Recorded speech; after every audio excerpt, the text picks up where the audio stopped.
Pemirsa yang dirahmati oleh Allah Subhanahu wa Ta'ala, pada hari ini kita akan sama-sama mendengar tentang sebuah kisah tentang orang yang paling kita cintai, orang yang paling kita sayangi, dan orang yang paling kita rindukan untuk terus bersama-sama dengan beliau di surga Allah nanti.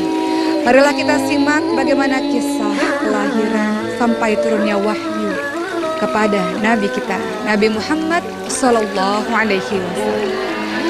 Nabi Muhammad Sallallahu Alaihi Wasallam lahir pada tanggal 12 Rabiul Awal pada saat tahun gajah.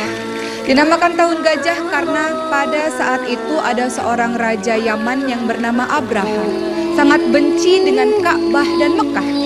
Karena Mekah dan Ka'bah membuat orang-orang berbondong-bondong untuk datang ke negeri tersebut, berbondong-bondong untuk berkumpul, beribadah, menyembah berhala-berhala di sana dan melakukan perdagangan-perdagangan yang hebat di sana, membuat Raja Abraha menjadi iri dengan keadaan Mekah dan Ka'bah yang senantiasa ramai tersebut. Sehingga Raja Abraha pun pada akhirnya memanggil pasukan-pasukan bergajahnya untuk menghancurkan Ka'bah supaya tidak ada orang lagi yang datang ke sana. Maka tentara-tentara bergajah itu pun pada akhirnya hendak menghancurkan Ka'bah. Namun seperti yang dijelaskan dalam surat Al-Fil, datanglah burung-burung yang pada akhirnya membawa di dalam mulutnya berupa batu-batu sicil, batu-batu yang berisi api-api dan menghancurkan seluruh tentara-tentara bergajah. Sehingga Abraha dan tentara bergajah mati di tempat itu. Pada saat itulah kelahiran Nabi Muhammad SAW dari pasangan Abdullah dan Siti Aminah. Kelahirannya pun membawa keajaiban yang luar biasa. Allah Subhanahu wa Ta'ala memerintahkan kepada seluruh malaikat untuk membuka pintu-pintu syurga. Dan yang ada di bumi semuanya menjadi tentram, semua menjadi tenang, langit menjadi tenang, angin kemudian bersepoi-sepoi, tanaman-tanaman menjadi subur, dan yang terjadi dari bayi tersebut keluar cahaya yang sangat luar biasa menerangi seluruh kota. Maka itulah kelahiran dari seorang bayi yang belum pernah ada namanya sebelumnya, Ahmad atau Muhammad, yang kehadirannya sudah diprediksi dari kitab-kitab sebelumnya, Injil, Zabur, Taurat, dan diberitahukan pada nabi-nabi sebelumnya.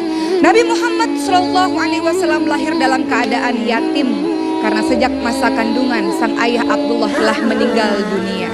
Maka ketika Nabi Muhammad SAW dilahirkan, kebiasaan penduduk pada saat itu adalah menyerahkan sang bayi untuk disusui pada seorang wanita yang tinggal di pedesaan.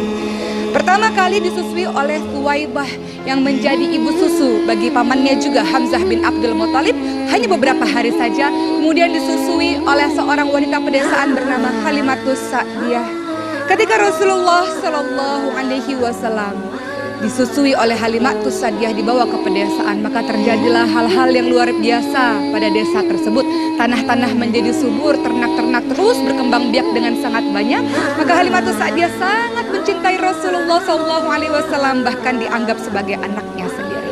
Di masa kecil ini pula Rasulullah SAW didatangi oleh malaikat Jibril, dibelah dadanya dan dicuci jantungnya untuk disucikan diri Muhammad SAW.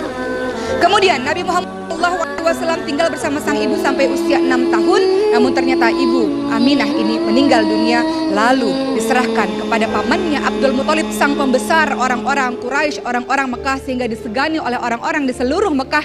Kemudian di usia 8 tahun sang kakek Abdul Muthalib pun lagi-lagi meninggal dunia dan diasuh oleh pamannya yang sangat mencintai Rasulullah, yaitu Abu Thalib.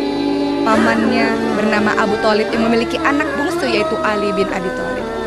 Di bawah asuhan dari Abu Thalib inilah Rasulullah SAW belajar sejak kecil menggembala dan belajar sejak kecil bagaimana caranya berdagang. Bertahun-tahun kemudian tumbuhlah menjadi seorang remaja yang sangat luar biasa dan digelari Al-Amin karena terpercaya, karena kata-katanya sungguh penuh dengan hikmah dan penuh dengan kejujuran. Dan di usia-usia 25 tahun, Muhammad yang belum menjadi Rasulullah ini pada akhirnya berdagang ke negeri Syam, membawa dagangan seorang janda yang mulia, janda yang suci bernama Khadijah binti Khuwailid radhiyallahu anha. Ternyata dari hasil perniagaan tersebut Rasulullah SAW atau Muhammad pada saat itu membawa keuntungan yang berlipat-lipat, sehingga teman seperjalanannya bernama Maisarah memberitahukan hal itu terhadap Khadijah binti Khuwailid, dan Khadijah binti Khuwailid pun terpesona dengan Nabi Muhammad SAW. Maka Khadijah wanita yang mulia ini pada akhirnya melamar Rasulullah SAW dan akhirnya mereka menikah, dikaruniai 6 orang anak. Allah SAW atau Muhammad pada saat itu membawa keuntungan yang berlipat-lipat sehingga teman seperjalanannya bernama Maisarah memberitahukan hal itu terhadap Khadijah binti Khuwailid, dan Khadijah binti Khuwailid pun terpesona dengan Nabi Muhammad SAW. Maka Khadijah wanita yang mulia ini pada akhirnya melamar Rasulullah SAW dan akhirnya mereka menikah, dikaruniai 6 orang anak. Ada Abdullah, ada Qasim yang meninggal ketika kecil, ada Ruqayyah, Zainab, Kulthum, dan ada Fatimah si bungsu.